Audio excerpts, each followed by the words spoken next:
computer. Welcome everybody. I'm Rick DiClemente in the Pittsburgh area. This is starself.com and Astrology Unplugged. Tonight we'll be talking about lots of issues, a lot of issues in astrology. And while I was arranging everything, Mr. Sessions found his way to the top of my list.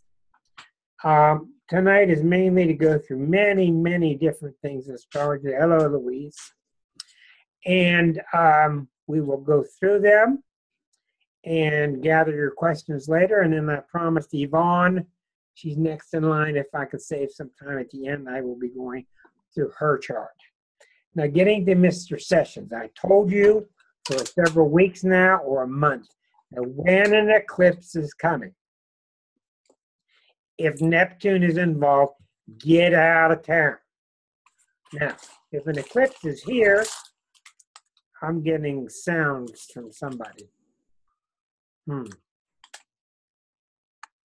have to find out where that is coming from. That's not bad. All right. When an eclipse hits your Neptune in your chart, or when the eclipse, the sun and moon and Neptune are all together, like this last one were, they're all transiting. And I found out in Mr. Sessions' chart, here's why, what's going on, I believe, my opinion. I've studied eclipses for a long time. I still don't understand them well. I don't know anybody that does. But I've learned when Neptune's involved, you're going to have a scandal, and most likely it'll be true. Okay. 8223 not muted. Okay, let me see if I can find that.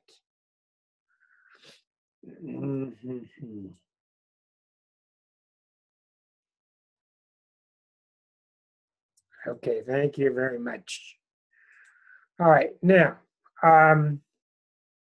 here we'll share the screen and we'll go to Mr. Sessions' chart. Okay, and it's saying you can't read it, so we'll go back. And here is Mr. Sessions' chart. Do you see Mr. Sessions' chart now? John, with the sun and moon at the top? Okay, so the eclipse, first of all, when you have a noon chart, you use a noon chart when you don't know the birth time. So Harry's born December 24th of 46 in Selma, Alabama. We don't know the time, so we use noon. And that chart represents the day very well for many purposes. You don't know where the moon is because the moon travels 13 degrees in one day. So that moon could be anywhere from 9 degrees, 10, 11, 12, 13, 14, 15, all the way to 21. And if that moon is up around 17, 18, which is where Pluto is now, and Pluto's on his moon, and that really could be very trying for him. But since we don't know where the moon is, we do see he's got natal Neptune square to the sun and the moon, or square to sun, moon, and Mars. That can bring about some questionable activity and a temptation to use Neptune in the wrong way. But more importantly, here's what I found with him. When I progressed his chart, do you see now, John, the sun is at 13? Okay, here's what happened with Jeff Sessions. The eclipse was just at 8 degrees. Okay, right around here. Then you give eclipses about 5 degrees afterward. After the sun and moon started moving, the moon moved on, but the sun went to 9, 10, 11, 12. That's today. Today the sun's at 12. So the eclipse delivered its power, its impact upon his chart when it got to 12 and it hit his sun, and it's shown upon it, and traveling Neptune is right there. So Susan, here's your answer. The reason his chart got hit so hard is because the sun and Neptune unpacking itself, coming out of the eclipse, hit this natal sun in the progress chart. This guy is in trouble. What does that mean he's in trouble? I don't know for sure. These are all my opinion. I think it's true what's being said. I think he's trying to hide things, and I think he's really in for it because these foxhounds, these reporters, they want to make a story. Okay. Now, anyhow, I'm not pro-Democrat either. I think both parties are pretty fouled up, but I do want to say a couple things to you. You're going to hear all this stuff over the next several years. You've been hearing all this stuff. But what really matters are three big things that are really going on. You have to look at the scope of things. You don't worry about Venus going retrograde in a few days. You don't worry about Mercury going retrograde in a few days. You look at the big era stuff. And here's the big stuff that's going on. Okay, first of all, as I've been saying for a long time, the sun of the American chart, America is born 4th of July. The sun is at around 12 degrees of Cancer. Pluto has been traveling opposite, and I've been telling you all along, when Pluto opposes the sun, it brings out your known enemies. And there's no known enemy more volatile or worrisome than the Russians. That's why this is happening with the Russians. It's coming through the Russians. This is not the trouble we're having with Russia is not coming from the Russians. It's coming from our own corruption inside. You cannot treat the outside different than you treat the inside. There is no difference between the way our government treats Russia and the way our government treats its own citizens. It's all the same thing. No magic here. There's nobody out here trying to get us. And I've heard all these talk show pundits and all these analysts and all these social experts, et cetera, et cetera. They're all coming down to one thing. We're dying because we don't have character. That's what Pluto attacks. You have character, you survive. You don't have character, you die, and maybe you're reborn. It's a battle of character. Look at all the things Suzanne writes about. Day after day after day after day after day, she's uncovering things. They have to do with, do we have any character? I'm not going to elaborate this. It's the same story. You guys know this. So the big three things over the next few years are that. The big one,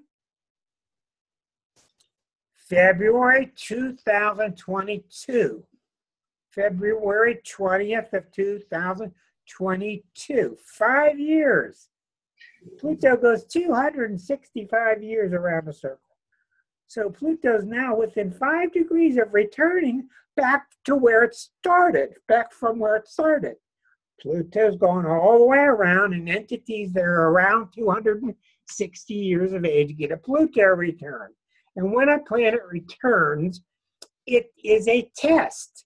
How have you done exerting my energy? How has that part of you done? And Pluto is a test to how much character you have. I told you all along, Pluto is very simple. Are you going to get real with other countries? Or are you going to get real with yourself? I don't need to say anymore. But you are not going to BS your way through a Pluto return. What's happening now with sessions is the client, the patient is on the table, cut open through all these operations. And what do you think the patient's going to say? Want to sing Glory Hallelujah? The patient is sick, it sings sick songs. And I say is my new cleverality today. The clown car has now got a clown parade marshal. The clown car has now got the parade marshal. That's all I'm saying about that. 2/22. It's February 20th, 2020. Oh, 20th. Yeah, but a Pluto return, you don't worry about what day. It's a Pluto return is going on for 10, 15 years before and after. It's that big. Okay?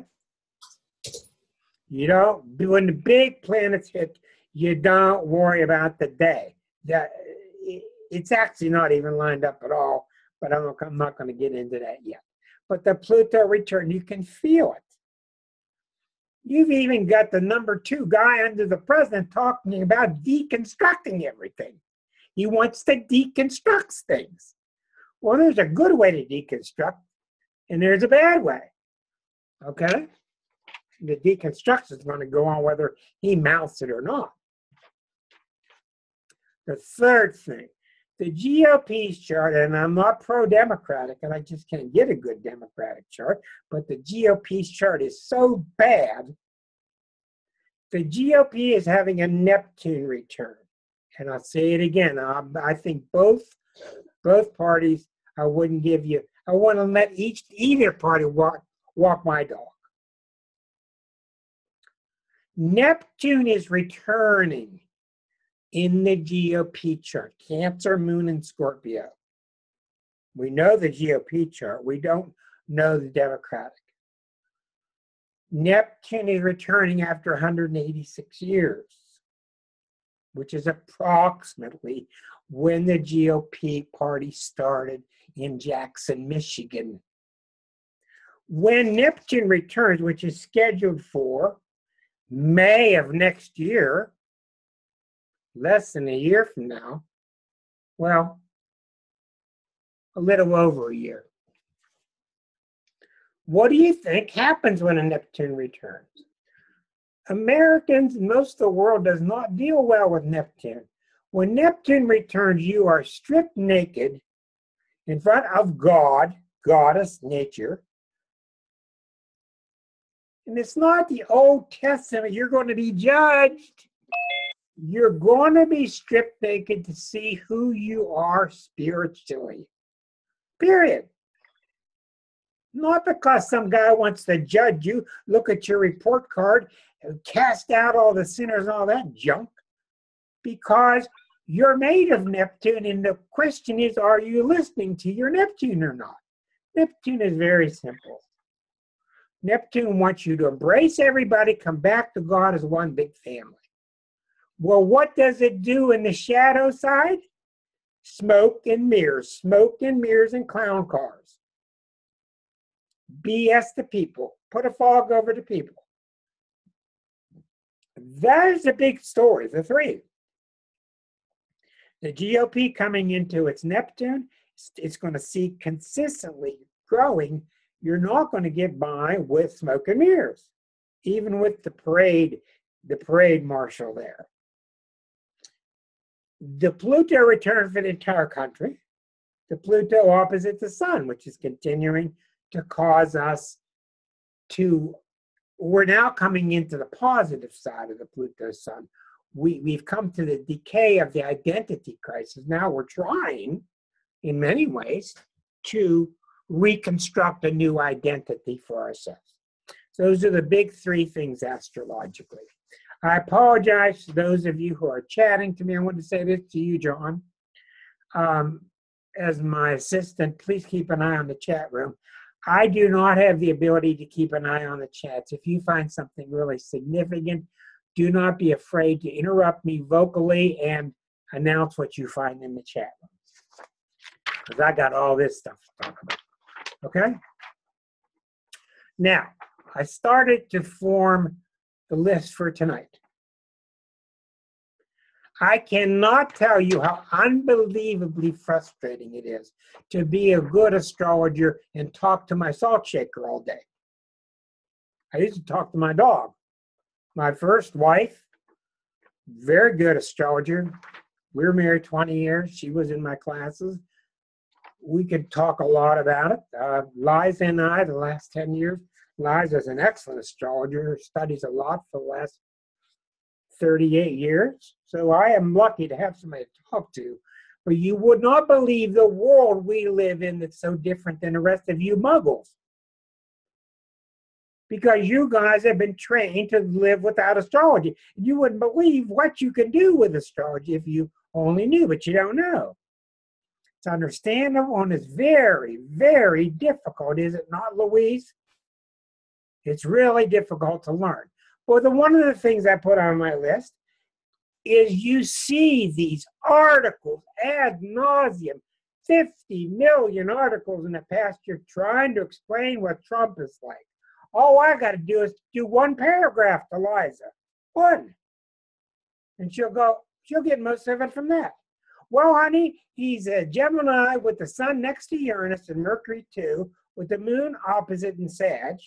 He's got Mars and Leo right on the ascendant, with Venus buried in the 12th house next to Saturn in Cancer. That explains almost all of it. But that's like talking Portuguese, isn't it? But it explains most of it. Why is it so accurate? Because we're talking at the archetypal deep level. People say to me, how could the exquisite zodiac be so accurate? Thank you. The reason it's accurate is we didn't stay on the surface.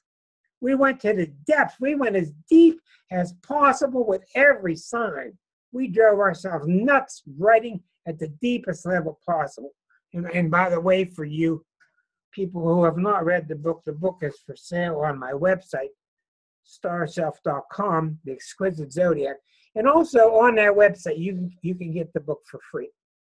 If you want the PDF version, it is now free on the front page of my website. But because we did what Jung did, Jung said in his last few years of life, I want to spend all my waking time doing astrology now.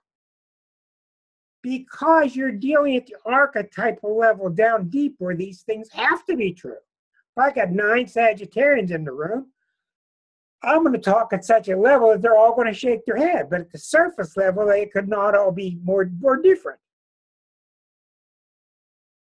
At the archetypal level, you see that level where the universe of form starts to form you. You don't understand it, it's just there.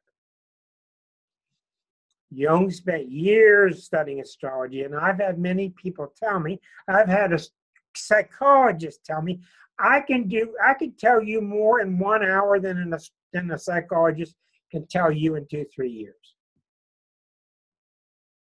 It's not a braggadocio.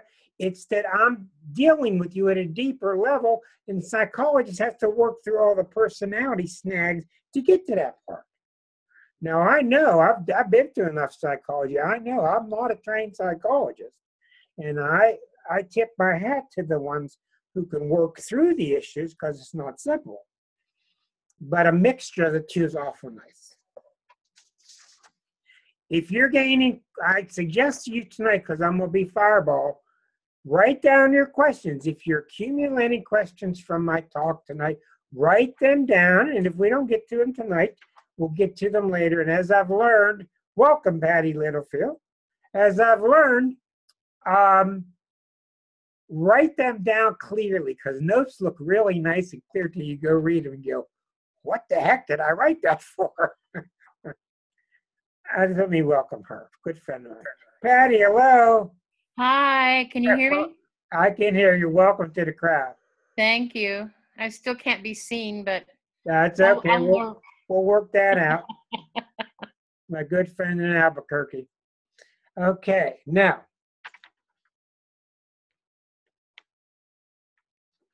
I'm going to jump to a lot of different subjects. Remember, the topic of this is 1,001 uses for astrology. I had a part-time job when I was getting myself settled in Pittsburgh. I was working for a utility company. And I had access to people's birthday. Now, I didn't abuse it, but I used it really right. If I was talking to a Cancer, I took my time and I was kind of gentle because they're gentle people. If I was talking to a Virgo, I got the facts out. This is the number. That's it. Nothing else. Okay. It's intelligent. If I was talking to a Sag, hey, what the heck? What do you think? Boy, it's kind of cold. Woo-hoo. You can tell the person's basic nature. You're not going to get it right because people are so complex. If I was talking to a Pisces, I had to explain very clearly, you're going to get your electric turned off. Anyhow, you all want to know how to manipulate? Oh, we just got Patty Littlefield's. Patty has now turned everything to show her desktop. We are now seeing Patty's desktop. So I'm going to pause the recording, trying it. Oh. Okay, it finally worked. All right. All right, we got that straight. All right. So anyhow, when I deal with a person's sun sign essence, that's just intelligent. One of my students I've been teaching about 10 years, she's in the service industry and she uses it very heavily. She's in a particular industry and she tells me all the time all the little tricks she uses, not to deceive people, but you're talking their language. So sun sign astrology can really help you. All right. One of the things I want you to understand here is I had to be very careful when I wrote The Exquisite Zodiac. And Liza and I were very successful at not calling signs selfish and non-selfish. The first 6 signs of the zodiac are self-oriented. The last 6 are other-oriented. Now, I'm talking very generally, and I think you know enough by now. When I talk about a Virgo, I'm not talking about the one you know, Uncle Bob. I'm talking about, in general, the essence of Virgo. Okay? When I talk about Susan Avare, I'm not talking about all the Scorpio she's got in her chart. I'm talking about the Sag it's in her. Okay? And when I talk about Scorpio, she can mix it too. We're all mixture. So in the book, I made a very strong, careful effort to call it self-oriented because the first 6 signs learn a lot by paying attention to themselves. I was thinking the other day, you ever watch Brian Williams on MSNBC? He used to be the big host on NBC. He is a Taurus. He's got a bunch of Aries. He's very bright. But if you watch him with the rest of the crowd, he's in a world by himself. His circle, his ambiance doesn't go out to all the people sitting next to him. He's kind of in his own little world. He's warm and he's smart and he's friendly, but his ambiance doesn't go out and encapsulate everybody in the group. That's a Taurus energy.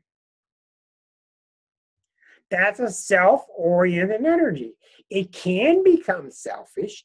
It can become self-centered.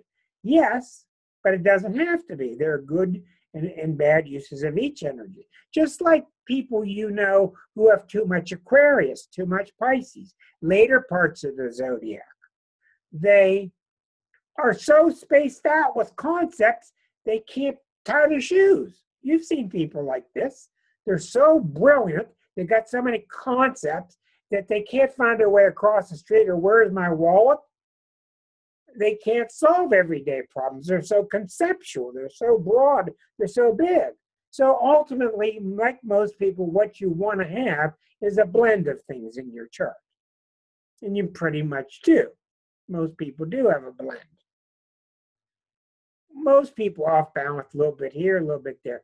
But I think I tried. I think we were pretty successful according to the lack of complaints. I think we were pretty much successful at explaining that without making it try to appear that people down the zodiac are more advanced than people in the beginning of zodiac, which is not the case.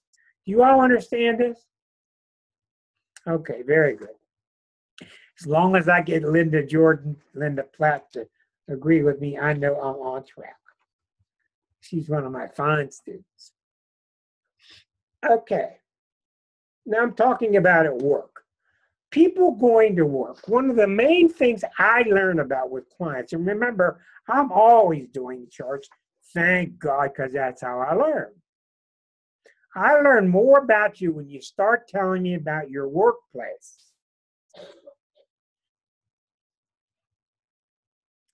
People at work don't have to like you, like your family does.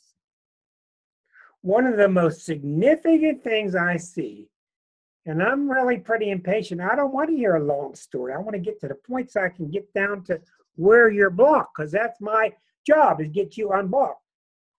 One of the most significant things I see at work is you're at work 9 years with this guy or this lady, and all of a sudden they start treating you mean, or they leave and a new boss comes in, starts treating you mean. Very significant, very powerful, very meaningful. Tonight's discussion is going to be a lot about there is no inside outside. There isn't. You're working for 9 years for this. For my instance, I was in the computer field for 20 years, and then my last, after 15 years of doing well, very well, expert in my field, a narrow field, but still pretty good at it, I inherited a new boss who was 25 years ex-military. Things went very, very bad. He became very mean, demeaning, started blackballing me. It just didn't work. What was the real reason? If I had Rick to go to during that time, I'd have saved a lot of stress. The number one reason things go south at your job, the number one reason people get mad at you, start fighting with you at your job, and I'm not talking about one afternoon, one little spat, I mean in general, is because you don't want to be there. And there's nothing worse for a boss than to have an employee that doesn't want to be there. You think they don't know it? And you all know how easy it is to hire somebody, how difficult it is to get rid of somebody.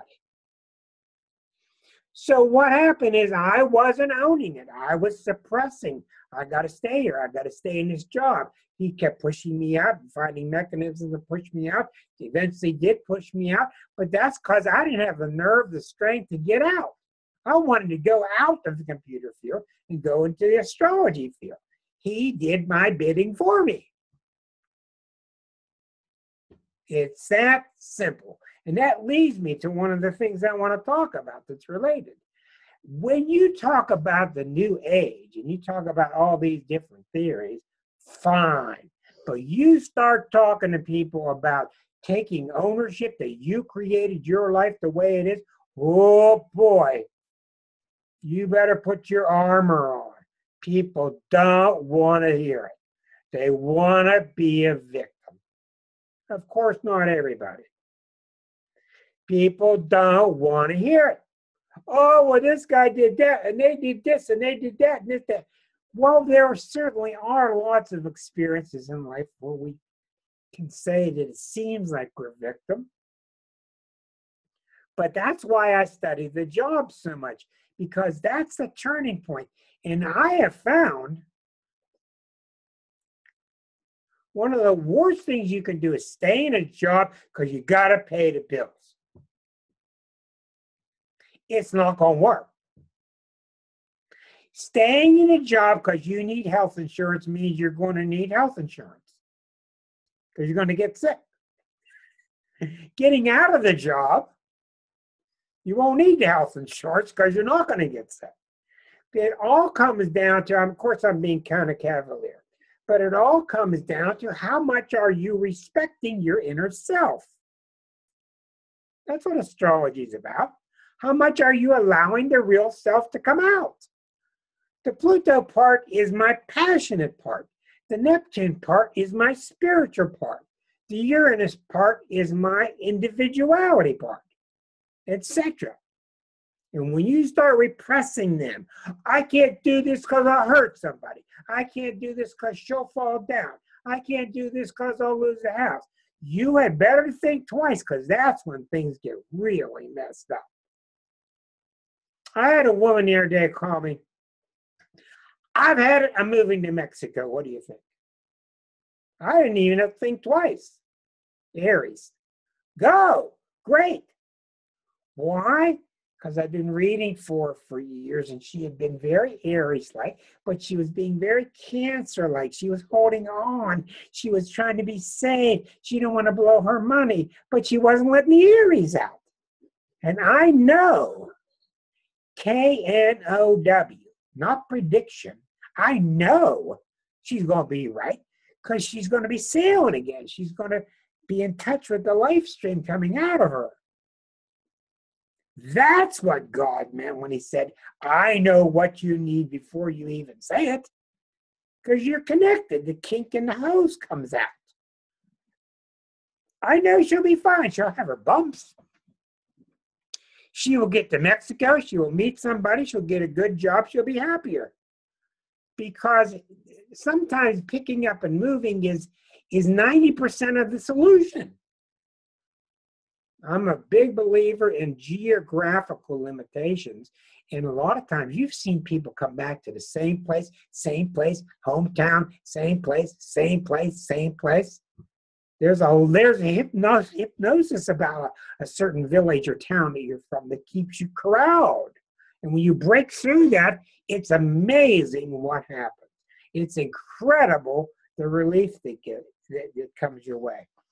And I have an article here about relationships. My God, one of the greatest things I see consistently, when is Mr. Right or Miss Right going to come to me? It's not in the planets. Oh, I thought so for years. They're going to come to you as soon as you unkink the hose. They're not going to come to you when the hose is kinked. They can't. You unkink that hose, whoosh, it just happens. But what I do as an astrologer is inspect, is the hose kinked? When did it get kinked? Who kinked it? Why did you kink it? Why do you keep it kinked? That's what it's about. And yes, Linda, your early years as an astrologer, you have to learn about Mars and Saturn and Jupiter. You have to learn about the timing of the planets, but it really comes down to transcending those issues. In general, you got to keep an eye on 4 things. If your Pluto's messed up, you've all seen people around you who are, something comes over them and it keeps coming and all of a sudden they're not themselves anymore, right? Well, there's 5 basic reasons. If the Pluto part of them is healthy, that simply means that they can express their passions and they don't get messed up about it. They can express them. If you don't express them, then that dandelion forces itself through the asphalt and you have trouble. That's the dark nights of the Scorpio energy. Neptune, the hardest one to deal with because we're so materialistic. If you don't express the Neptune, you go off and have affairs, you go off and you cheat, you get caught messing around in the U.S. Congress, and an eclipse hits you. Neptune is simply the God part of you. We want you to come back to that God center. I'm not going to be hippie yoga about this. The God center, you all have your own definition. Uranus. Uranus is that part that wants to go be yourself. Now, here's the perfect example. I was in my notes putting this down earlier. Here's a perfect example of the wrong way to deal with Uranus. Usually around age 42, when Uranus is halfway around. Uranus opposite Uranus. Out of 84 years, it's halfway around. Midlife crisis. What's the midlife crisis? It's about Uranus. What's that mean? Uranus is about that part of you that wants to be yourself. It's the Mr. Rogers part. Not the gentle Mr. Rogers part, but the Uranus part, because he was very Pisces and very Aquarian. The part that you're very special. There's nobody in the world like you. That's a very heavy-duty Uranus message he was trying to get through to the kids. The way you don't use Uranus is you put a note on the table and the wife gets up and she's having her coffee and she got her robe on and she goes over to the counter and she reads a note that says, "Honey, I can't take it anymore. I'm sorry, but I'm going." Devastated. Uranus is always shocking. It's always one of them that changes her life incredibly in 1 second. The reason he did it wrong is the guy waited till it got up to here before he acted. He's going to go to, and I told this story before, I actually got called into a family here in Pittsburgh 10 years ago. Man, wife, 2 little kids. He was under a big Uranus transit. I better take a drink of water. The wife wanted me to talk some sense into him because he wanted to leave the family and go to Las Vegas and become a state police so he could wear shiny sunglasses. So I said to myself, why should I bother even talk to this guy? So I went. I couldn't talk any sense into him. I'm not going to tell you what his sun sign was. You could probably guess. Off to Las Vegas to get his sunglasses, left the family. Never heard from him again. But what I'm trying to say to you is the proper use of Uranus is that for the months and years as that Uranus was approaching, he should have started getting in touch with, I'm losing my freedom.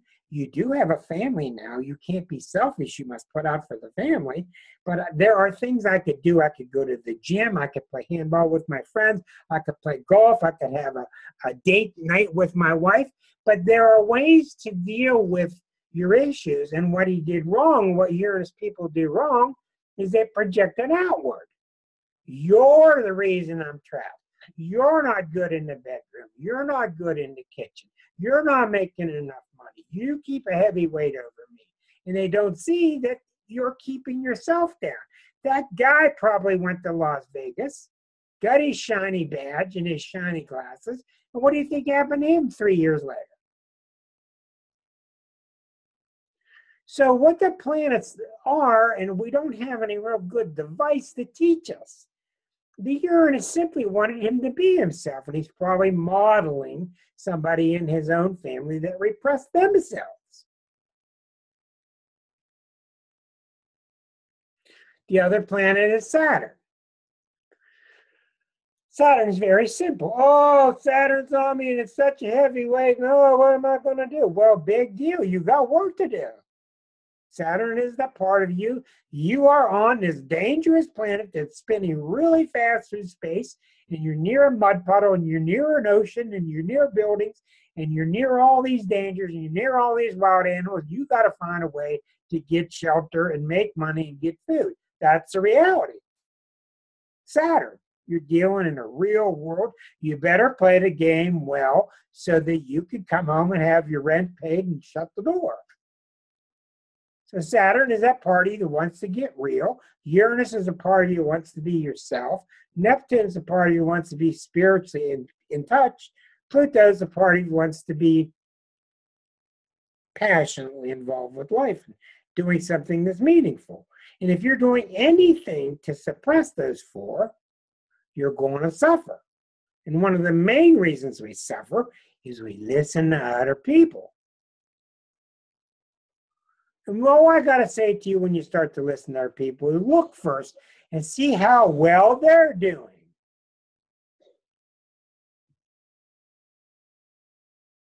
Now, what the astrologer does, the astrologer can tell, oh, Suzanne, yeah, the Pluto part's coming up for you. It's going to peak for these next few months. It's going to subside. Then the Neptune part's coming in.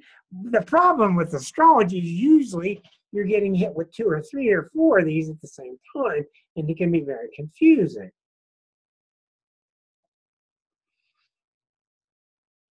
We externalize. We think the problem's out there. The problem isn't out there. The problem is coming up from inside. This is why I'm becoming less and less of an astrologer and more of a symbologist. I look at the symbols in your life. Where are you living? Why did I have to stop last week and put 3 goats back in their pen? I still don't know. Why did a guy run up to me out of nowhere and say, my goats are loose, and I had to put 3 goats back in the pen? I'm still trying to figure that one out. But it does happen.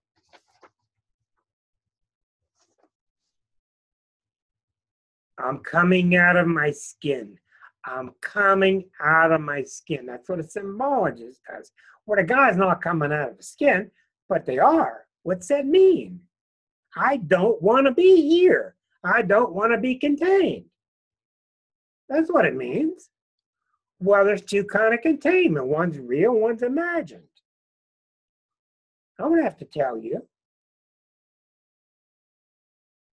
How many of you would be okay, would be doing better in your life if you were freer with allowing your inner self to speak?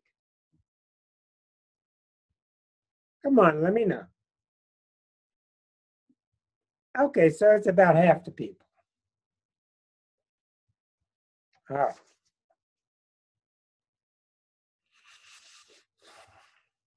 I had a woman come to me for several years.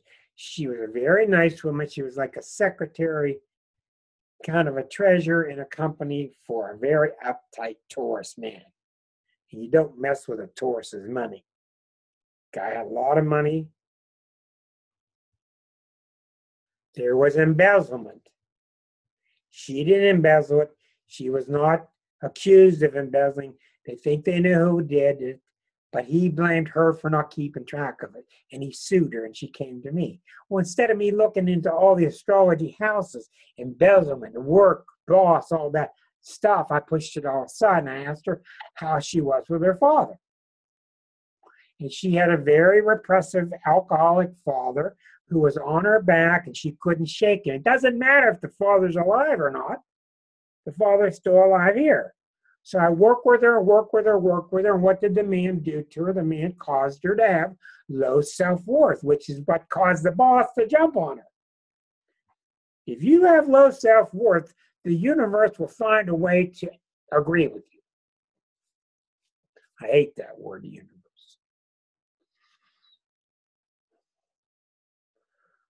I let go of her, made her clear what the problem was. A couple of years later, she called me back.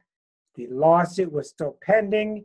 She called me back a little while later. I don't remember what she did. It's been years now. Where she went to the grave. She got out a yellow pad. She told the old man off, which is often really good because underneath all that, the love is still there. And it's covered by all the anger. She set it straight with the old man. The next day, the boss called her, dropped the lawsuit. They're directly connected. Quantum physics. The other stuff is going to confuse you. That's what it's about. Freeing the self. When I go visit somebody that I don't want to visit, let's just say I'm visiting couple A and I don't really like person B. When I'm driving to their house, I'm saying to myself, I'm going to this house on purpose. I'm driving down the highway. I want to see person A. I have trouble with person B, but I'm going to make the best of it. But I'm doing it consciously. And I go there and come back and I have no trouble. And if I didn't, there's a high degree I would wreck my car. That's how it works. A high degree that a Mack truck will come in my lane. This is what the next book's about. The Intimate Zodiac. Do it consciously. I don't want to go to work today, but instead of going the whole time, I don't want to go. Well, your body will find a way so you don't have to go. Boom. Your body's listening. But I do want to go. I understand I don't want to deal with this part, but I'm still going to do it consciously. This is really important. Think back to your accidents. Think back to your untoward events.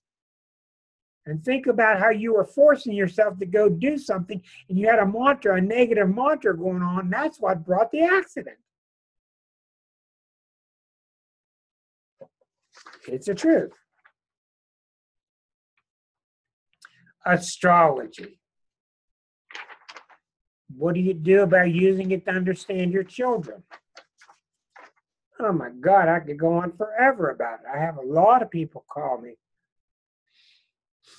What really is ADHD? I have a student of mine, 10 years, and she had a little boy 10 years ago who had like 5 planets in Gemini. Right away, they wanted to stuff ADHD drugs down his mouth. I said, this has been a great success story. I said, let's do a test with him. ADHD to me is a lot of energy. You just have a lot of nervous energy. You can't stop it. You just do. Other people don't. You do. I said, let's get him involved in karate, in taekwondo.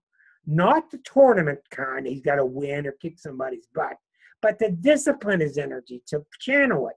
Every week would be a little different. That satisfies the Gemini. The kid today is like on his fifth type of black belt.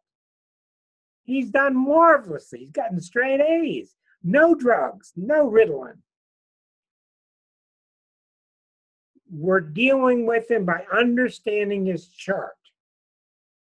You wouldn't believe, here's the typical story. You wouldn't believe how the Taurus marries the Gemini.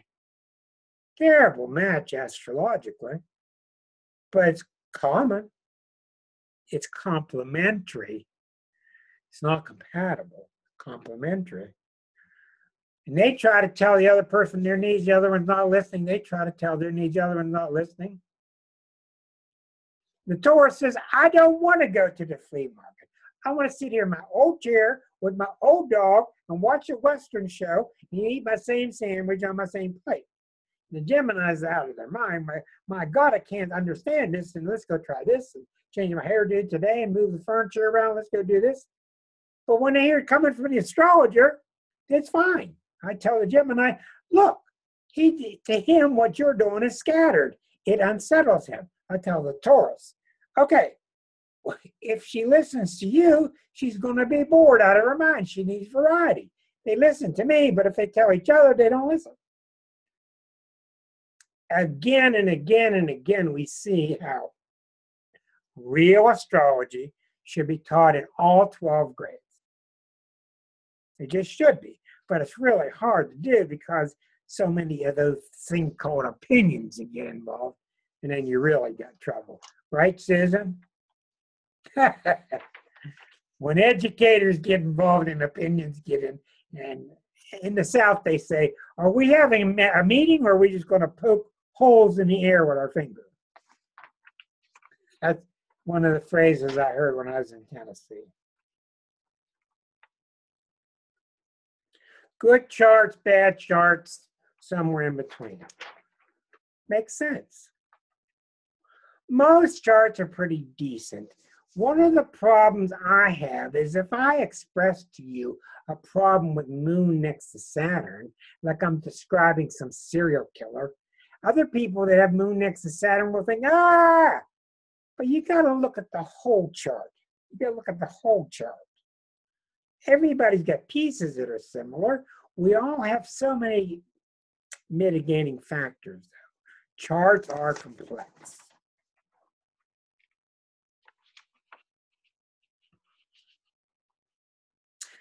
Personal charts. This is something that you can chew on. I told you there's going to be a lot of subjects. I haven't even reached the bottom of page 1 yet.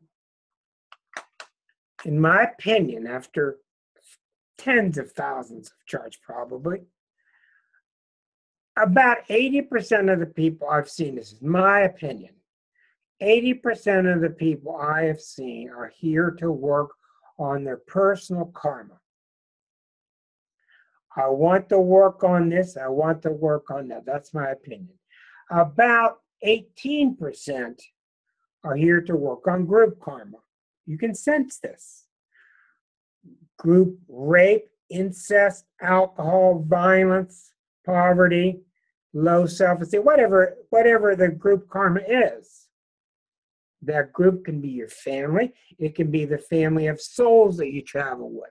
But you can sense, you can even see when they solve these things, they're working on group karma. The last 1 or 2%, in my opinion, are here because they want to be. They don't have to be. They're here because they want to give back. They just want to give. They just want to. Things I have found. How important is the past life chart? It's critically important. These are what I call the harmonic charts. Also, I've been calling the spiritual transcript. When you're an astrologer, you wouldn't believe how many events go on and you don't see it in the chart. They get married, nothing's in the chart. Somebody dies, it's not in the chart. Somebody loses their arm, it's not in the chart. Somebody gets sued, it's not in the chart. Ask any astrologer here, they'll tell you that. So they look at the progress chart, it's not in the progress chart. Do the harmonic charts and you'll find them in most cases. And a harmonic chart is simply a derivative of a birth chart. You can get them on astro.com for free. The 12th harmonic is the one I use that I call the past life chart. It explains to me 12 because Pisces is 12, and Pisces is the spiritual number. It explains to me what your past lives have been like and why you took this lifetime and shaped it the way you did. When I work with the birth chart and the past life chart, I get a complete picture of the self. I even get pictures of them transcending the past life, which is liberation. I do use other harmonics, but it's not something I want to go into great detail here because it's pretty complex to talk about. I have found recently that the past life chart is still operating. I don't understand it. I don't understand very well when I read these books about time and all these different lifetimes are going on at the same time. I don't understand it, but I have seen something happen to me today, and my birth chart is idle, and my 12th harmonic chart is on fire. So your past life chart is going on as we speak. It just is. And that coincides with Seth and all the things he wrote about for many years, about all these lifetimes being in parallel. It coincides with Patty Littlefield, what she published on her page last week about in your next lifetime, you might come back in the year 600. We're really glued into this linear thinking, and it's not true. Einstein proved that. We have a lot to learn.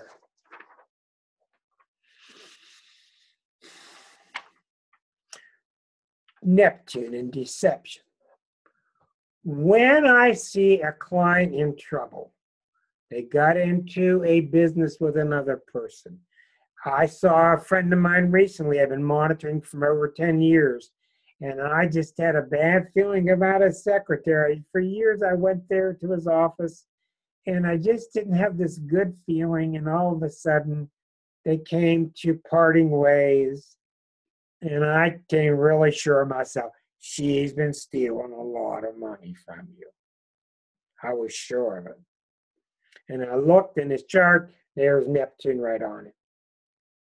If Neptune is not on you, it's not usual. When Neptune's on you, it's very possible that self-deception is sky high. You don't get deceived. You choose to deceive yourself. Think about the times you've been had. You didn't get had by somebody. You chose not to look. This is the #1 problem in the United States right now. It's the shadow side of Cancer, which is different than Neptune. The shadow side of Cancer means I don't want to hear what's true because what if? So if I don't look, I won't see it. The other day I follow a lot of serial killers and study their charts. The other day I followed a triple Pisces guy, real long hair. They caught him, serial killer, bad. They put him on a dolly into the courtroom, into a wheelchair. The entire time he was in lockup and a trial, everything. He said no words. He did not open his eyes once the entire time. It was unbelievable. Triple Pisces. If I don't see it, it's not real. I couldn't believe it. That's why I study these extremes. But why does the deception happen when Neptune's around? Why does it happen? Because Neptune is the Pisces part. Pisces part wants everybody to be happy. We want everybody to be healthy and get along fine, and nobody's fighting anywhere. And what it really means is you're not facing a reality part of yourself. That's all it means. It always comes back to the self. Always. Sometimes I must correct myself. Sometimes it doesn't come back to the self, and that's karmic, and I don't understand. Like, why did the people all die on the Titanic? Why did the people die on the Holocaust? I don't understand. They did not all have bad charts those days. There is a group karma. There is a collective karma. I don't understand it. I'm not going to make believe that I do. How many times have you yourself or seen somebody who gets slapped around and have very negative experiences from the relationship? They finally get out, but they knew all along they should have got out. Yeah, what did Susan Ferguson raise her hand? She's got that gum going a mile a minute. You're just talking about relationships and how you're deceiving yourself in a relationship. And I'm like, yeah, I've been there, done that. Well, one of the big things I found, Susan, is I don't want to hurt them. Right. That's a big lie. That's really not true. One of the main things that happens is I don't want to be disowned. I don't want to appear to be mean. We're really good at lying to ourselves. And the whole time my intuition was like, don't do this, don't do this. But did I listen? No. Well, it's okay, because you Virgos are ready to slap a big sentence upon yourself. It's okay. Exactly. You learn as you learn. You learn as you learn. But the big one now is I want to help people. Mm-hmm. That's a big one I'm working on now. It's really not true, but it seems like it's true. And I'm not going to get in an argument about it, because you're really helping yourself all along. Okay, turn the page. What about when your child's dating somebody? How do you use astrology when your child is dating somebody or your best friend? Well, I got a whole lot I could say about this, and I won't. Usually most people's charts are pretty cool, but you all know about when you say there's something about them I'm not sure about. There's something about them. It's that simple. Do their chart. The chart will show you what that something's about. It may not be a showstopper, but it can help explain. If Neptune's on you and they're dating somebody and the other person has shady qualities, you can pretty much see what's happening. But even then, it comes back to the self, doesn't it? Unbelievable, Susan, how people get out of the wrong relationship and the right one comes along the next day. It's unbelievable. Within minutes. How do you mean Neptune is on you, Erica? Well, you look and you see where Neptune is, and you line it up with your birth chart. Is it hitting a planet? Is it opposite a planet? Is it a right angle to a planet? I'm going to have to apologize to Yvonne because it doesn't look like we're going to get to your chart tonight, but we'll push it back to next week. Okay, and by the way, on the list here, as you know, on Unplugged, I tried to reserve the last half hour for personal charts. And then I turn off the recording and we tried to look at charts, which you will learn from. Next week will be Yvonne, then Susan Ferguson, and then Ray. Ray will be third. Any questions so far? If you have questions, I'm trying to keep Linda awake. Linda has a idle smile on her face. Yes, Erica, what's on your mind? I came up with a lot of questions from the beginning of what you were saying about how Russia is starting to do all these things to us because of where our chart is located, but how about Russia's cycle of rebirth? Because now they're on the whole different story. Whole different story. You're coming into 100 years. What's going on with them as an entity is a completely different story. But it jives perfectly. I told you for 10 years or longer, we were messing with others. We were having trouble with our identity because how we were dealing with open enemies, how we were dealing or not dealing with enemies that we were aware of, and they were going to stand up against us. They've had it with us. It's not because of what's going on in their chart. It's because of what we're not doing in our chart. We're not being straight with them. We're not being straight. We're telling the American public one thing, we're doing something else, getting kids to work in the mines in Congo. We're telling the American public one thing, we're doing something else with the companies that we get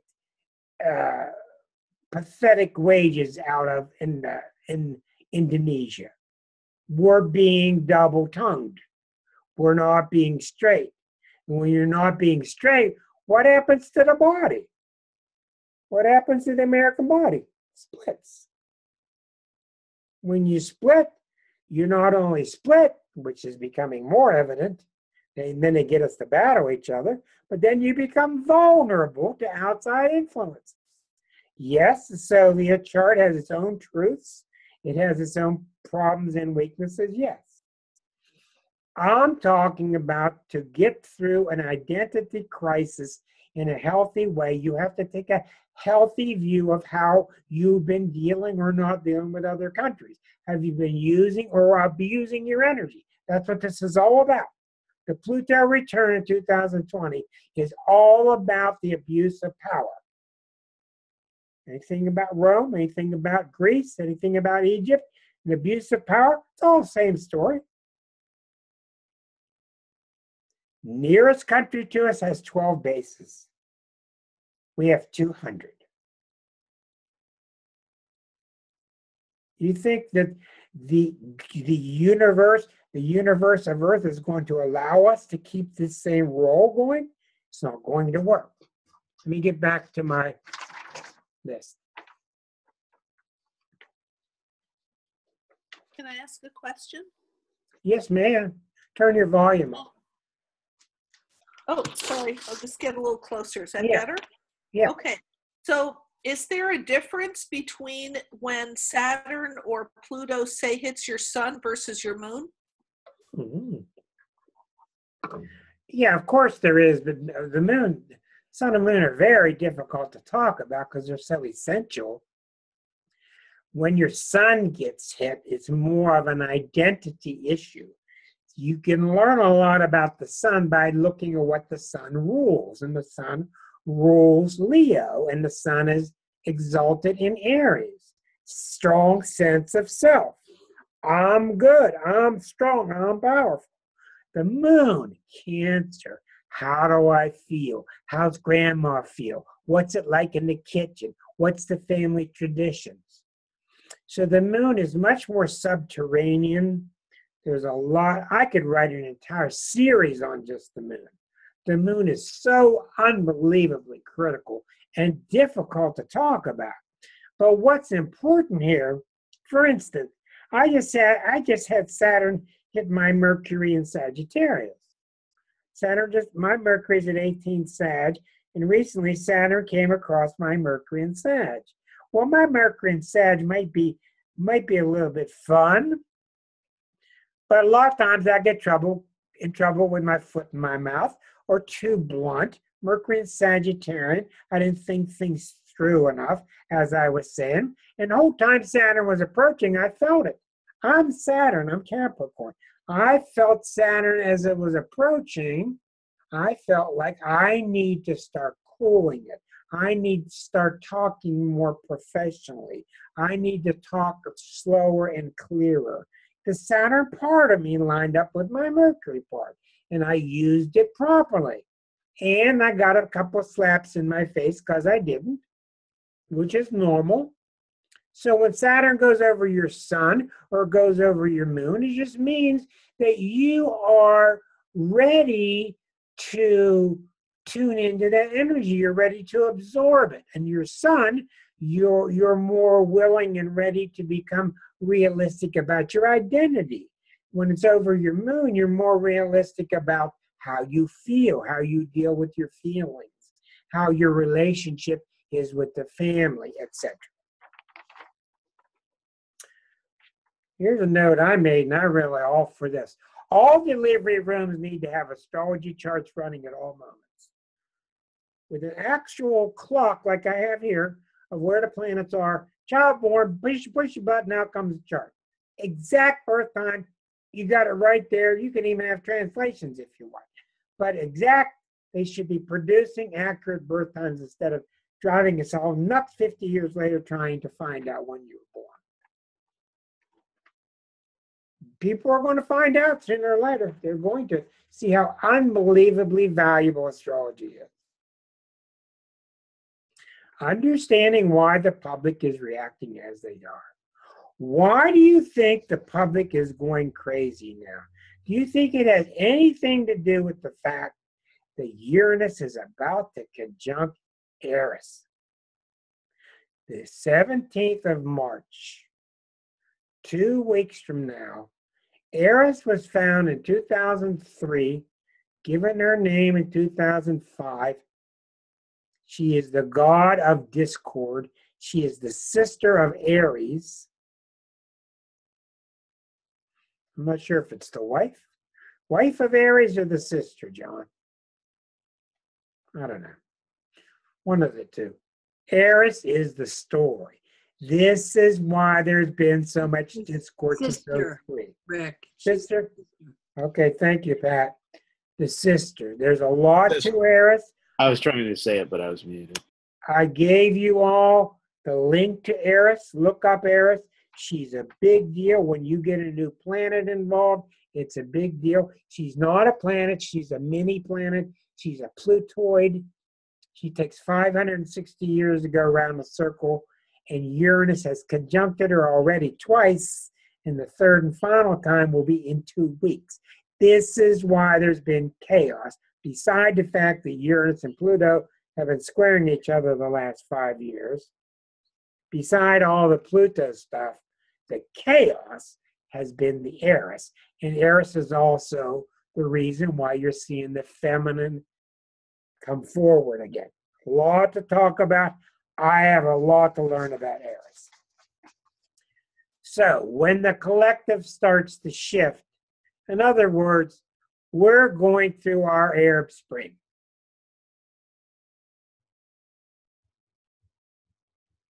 I'm sure all of you feel like I do. I'm sick of the fighting.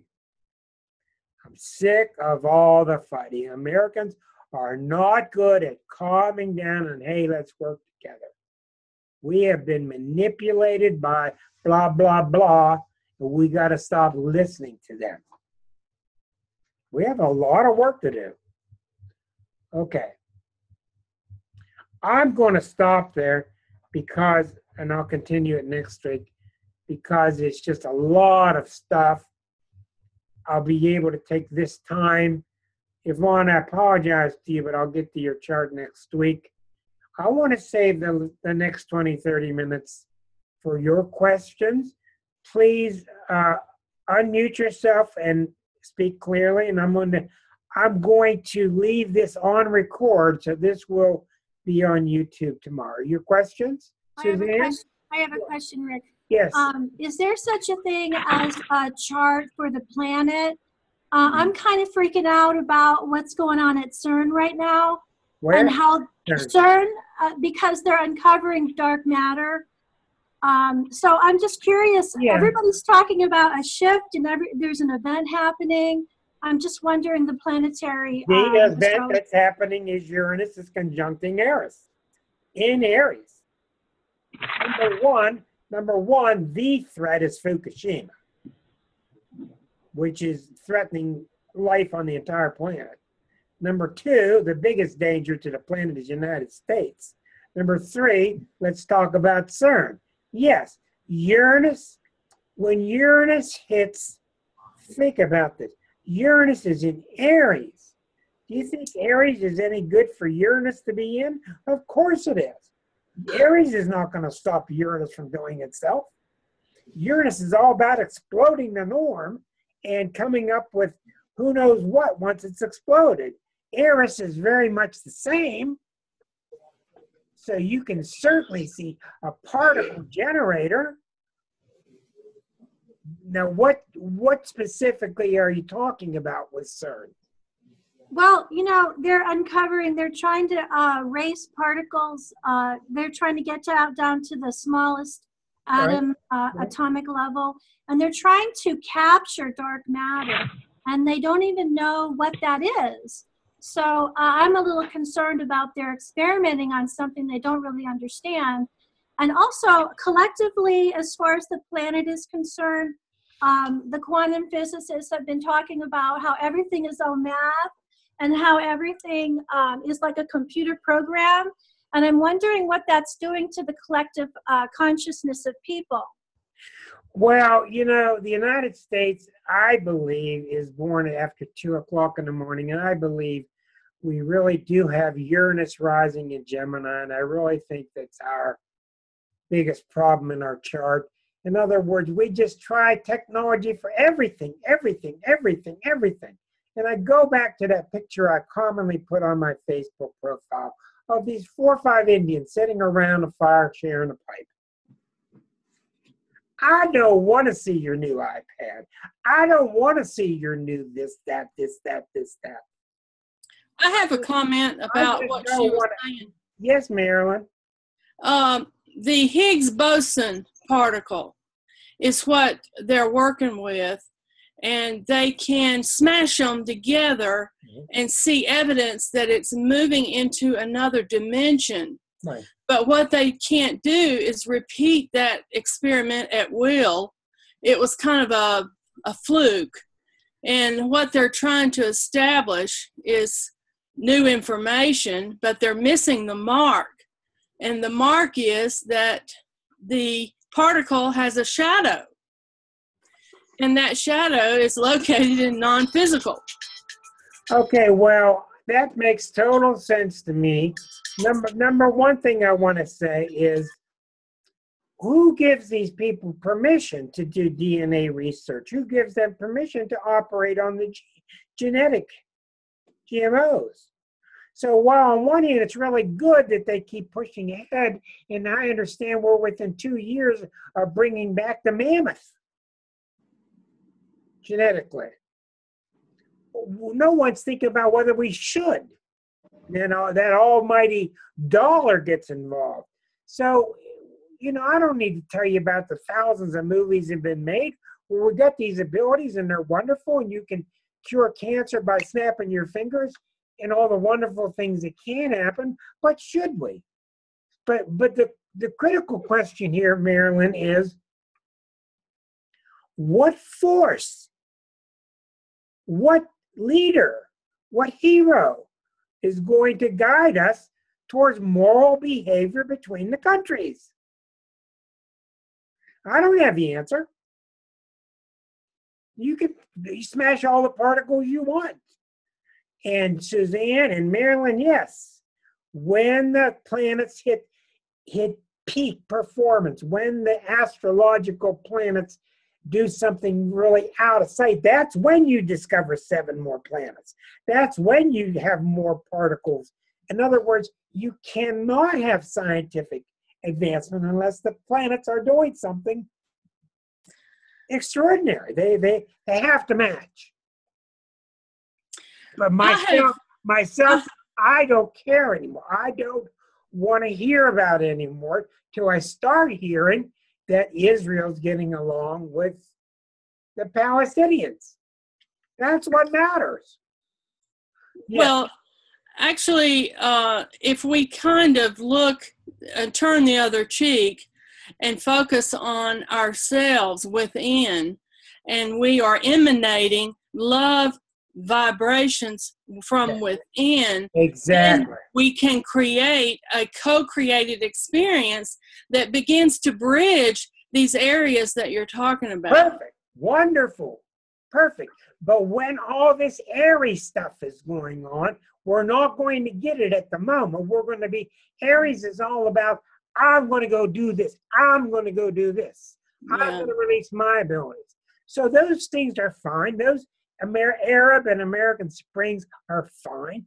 But like you say, we've got this marvelous spiritual movement going on at the same time. Look at the women's movement. Thank Goddess. As long as we can keep the one somewhat apace with the other and start burying these clowns in D.C. and these other national capitals and bury these liars, keep deceiving us and lying to us. For myself, yes. For myself, I've been, the thing that's saving grace for me is compassion and tolerance. Thank God for Marilyn. You're exactly right. That's just what I'm focused on right now. Well, that's what you better be focused on forever. Suzanne, yes. Rick, I just brought that up because I believe that on the quantum level, what they're discovering is tying into the spiritual. Right. And if we find out things about ourselves and we're realizing that maybe spiritually we've been on a bad track for a while, and it may be higher consciousness, and these scientists can help us raise ourselves up by a better understanding of ourselves. Well, it's all working. There's no doubt. And Fritz Schaff-Capra's book was written, I noticed the other day, was written in 78, right around the time of November 77 when Chiron was discovered. Chiron is the bridge. Chiron is the magical planet. And I will give you a hint. Yvonne, that's the secret to your chart I discovered after studying today. We'll do it next week. Chiron is the secret to what's happening in your chart, natally and by transit.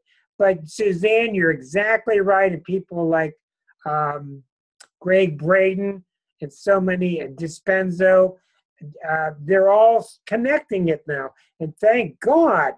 But we've got to find avenues now that even though these wonderful spiritual things are happening, to get through to these lawmakers. I happen to think, I called D.C. twice today to complain about a certain senator, and we got action within minutes. So we're becoming more active, and that's part of the Aries push. But I'm totally with Marilyn, what Marilyn is saying. Marilyn, I welcome you here. This is about the 22nd week, and we've been talking about this largely over the last 22 weeks about how we need to do this. It is an astrology show, and by next week I'm going to return more to the charts because I do think all of you would benefit by seeing more of how a chart works, etc. Who is next? See, Linda, yes. I just wanted to say that when you were talking about not being able to Thank you, Mark, the Tao of Physics, yes.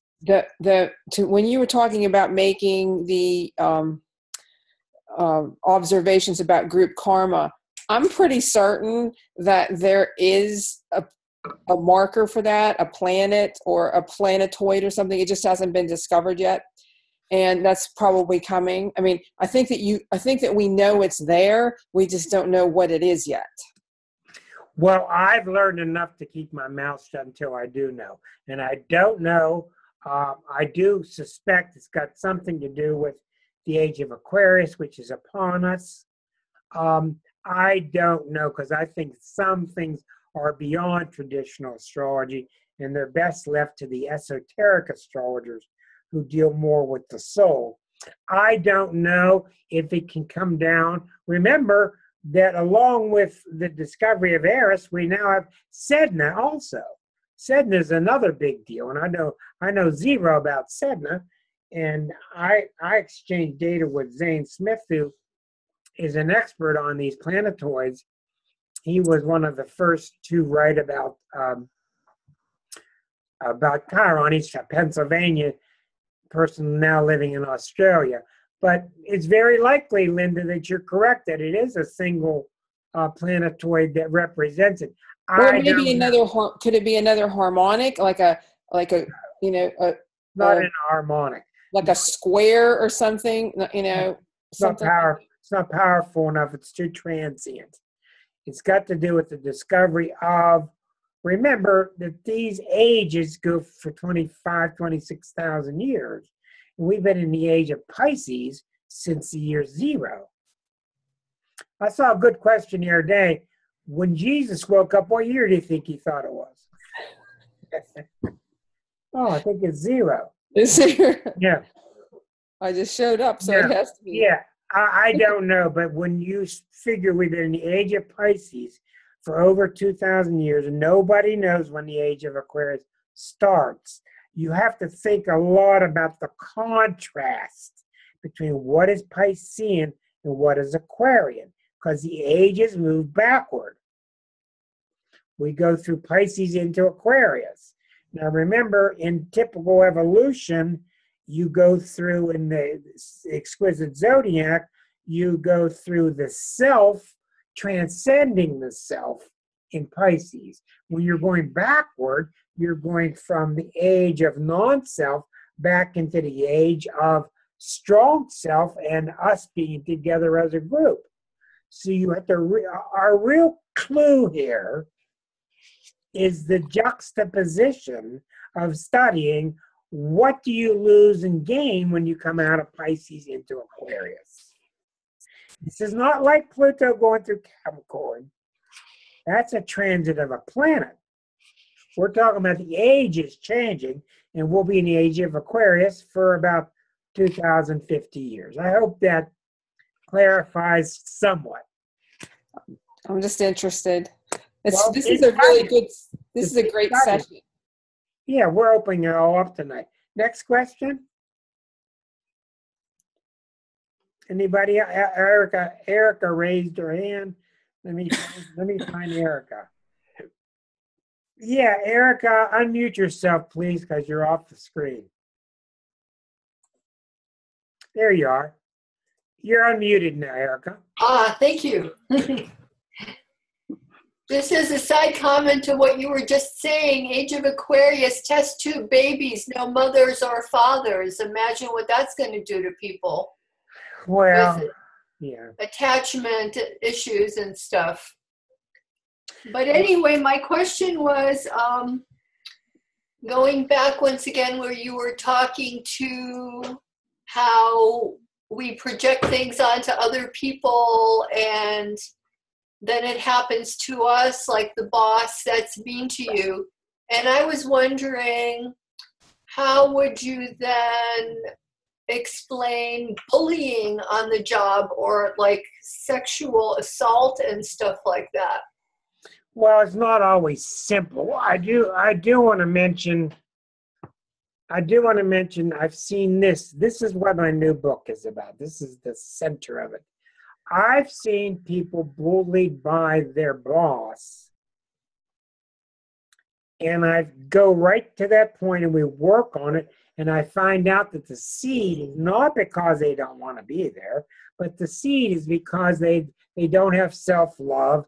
They got problems, an alcoholic father, whatever. But I have seen unbelievably vivid that person starts to get in touch with, I've been too mean to myself. I need to turn it around. They don't solve it the next day, but they become aware of it. They become ready to deal with it. And the next day, the boss moves. The boss leaves. So what about sexual assault? So what I'm talking to you about, it all comes down to what the Course in Miracles says. You get exactly what you feel you deserve.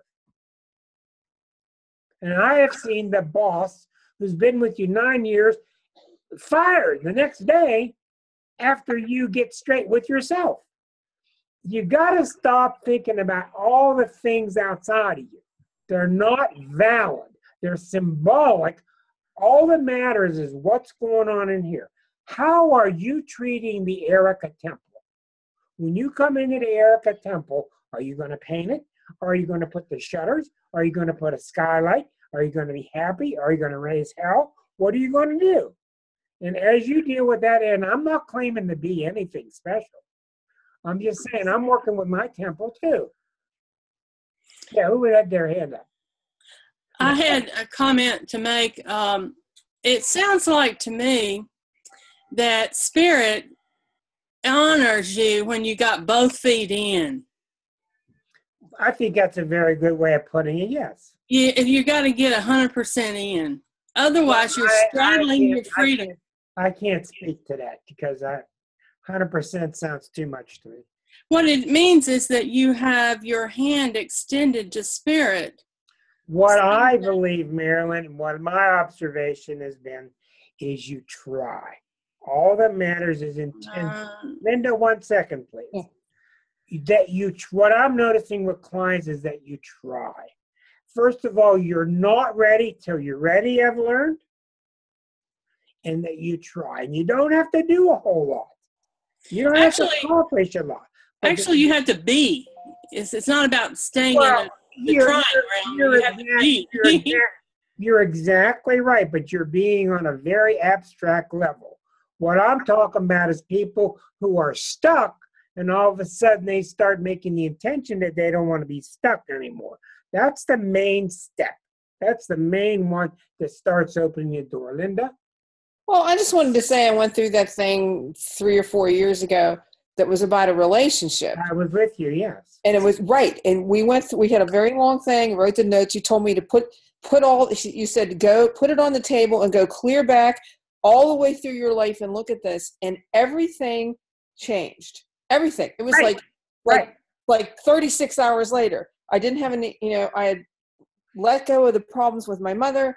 I was able to let go of that problem with the relationship, and my problem with this woman who's now my boss at work, who just deviled me for years and years and years, just evaporated. We get along fine now. Right. Now, I guarantee you, true. I guarantee you on that day, that a couple of days there, that you did that, you had major planets hitting major planets. It was all I guarantee it, but to me, they're even irrelevant. I don't even look at the planets much, which is why you don't see a lot of charts on this show, even though it's an astrology show. But you were ready for that reading. You would not have been, even though you had been in my class 3-4 years before. You weren't ready for it. But it marries itself perfectly with what Marilyn's saying. When you're ready and your intention gets straight, things start happening. Next question. Did you have a question, Pat? How do you calculate the birth chart? You can get the harmonics on astro.com. How do you do a birth chart? You mean harmonics? No, a pre-birth chart. There is no pre-birth chart. There's a 12th harmonic of the birth chart. Okay. So when you said how birth, do you do it? You met the natal. You take the numeric value of each planet. 6 Aries is 6. 6 Taurus is 36. Astrodeeds does it for you. Yes, it does. You multiply it times 12 and put it back on the circle. Yeah. Okay. I did them all by hand for years. If you're 5 degrees Libra, that's the 185th degree of the zodiac. 185th degree of the zodiac is 5 Libra. Multiply times 12. If the number is too big, you just keep subtracting 360 from it till you get less than 360. But the computer does it all for you, and Solar Fire does it beautifully. Next question. Can I ask another? Suzanne, next. Can I just ask? Patricia, you're next. Hold on, please. Go ahead, Susan. If Saturn was swinging around and hit your moon and you had a particular reaction, and then years later, Saturn now is getting ready to oppose it, right, it's not necessarily going to have the same reaction? Oh, no, of course not. Okay. First of all, the square The opposition are coming from different houses.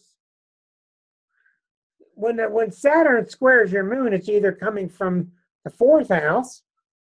You put the moon on the ascendant. Okay. That's the target. It's either coming from the 4th house, it's emotional, or the 10th house, it's social. When it's opposite, it's always relationships. No, this is about conjunction and then opposition. Well, that's 14 years later. Right. All right, when the conjunction happens with Saturn and your sun. Moon. All right, when Saturn's on your moon and the conjunction happens, what do you think happens to your emotions? Well, for me, it was severe depression. That's a symptom. When Saturn conjuncts your moon, the depression is just a side story of the effects of it. When Saturn hits your moon, the question is, why are you depressed? Awareness. The reason Saturn causes problems is not because of these old books. It's diminutive. It's suffering. It's constricting. It's restrictive. It's not what Saturn does. Saturn wants to make sure. And when it hits your moon, it wants to make sure you're feeling okay. It wants to make sure. That's Saturn's name, is make sure. Saturn wants to make sure you express your feelings and you get your feelings echoed back to you. He wants to make sure you are loved. It wants to make sure you are nurtured. And if you're not, then there are problems. When it's opposite, it appears to come from other people. It appears to come from the other. Why are people being mean to me? Why are they jumping on me? Why are they limiting me? It's the same thing, it's only reflected through the other. The zodiac is one thing. It's one unit. It's exquisite in its multiplicity, which is why the cover of the book has the diamond on it. You have all the different facets. So when Saturn, now there is a side story. I'm not going to BS you. Saturn is going to depress you. It's going to depress you. I've not looked at Van Gogh's chart, but I'm pretty sure Saturn was on him when he got his ear off. Right. Why? Saturn is so realistic that it seems to you that your spiritual connection dries up. Saturn can be very hard on artists because they think they've lost their source. I can't paint. I can't write a song. It's not because you can't. It's because the Saturn part of you is being so loud at that moment and wants you to deal with practical issues. It's drowning out the subtle voices of the muse. I guarantee you, if Mr. Van Gogh had gone to an astrologer and waited a month, he'd have 2 ears. Rick? Yeah, Patricia. The understory on that one, Gauguin cut his ear off. That's why he went to Tahiti. Wait, I thought, oh, I'm sorry. That's the true story. Van Gogh didn't do it. His That's buddy the did. true story? Yeah. Huh. Well, forgive me. Well, you How didn't much I know. know about art? Huh? We're going to keep talking, but I'm going to stop the recording.